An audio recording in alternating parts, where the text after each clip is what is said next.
Hi everyone, The Simple Dad here. In this video, I'll show you how to see the preview of a message on your Android Auto.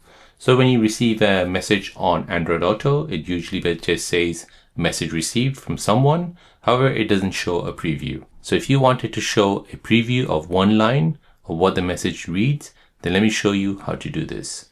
So you want to first go ahead and bring down the quick panel menu, tap on settings, scroll down and find connected devices. Now you want to go ahead and scroll down and find Android Auto. Now here you want to go ahead and scroll down, and where it says messaging, you want to find show first line of messages. Turn this feature on, and now you'll see the first line of the message show up on screen as a preview on your Android Auto. So there you go guys, that is how to show the first line of messages on your Android Auto. If you're new on the channel and you want to find out more about your iPhone, your Android phone, or any other social media apps, then don't forget to subscribe to this channel to become a part of the Simple Dad community. Hit the like button if you find this video useful.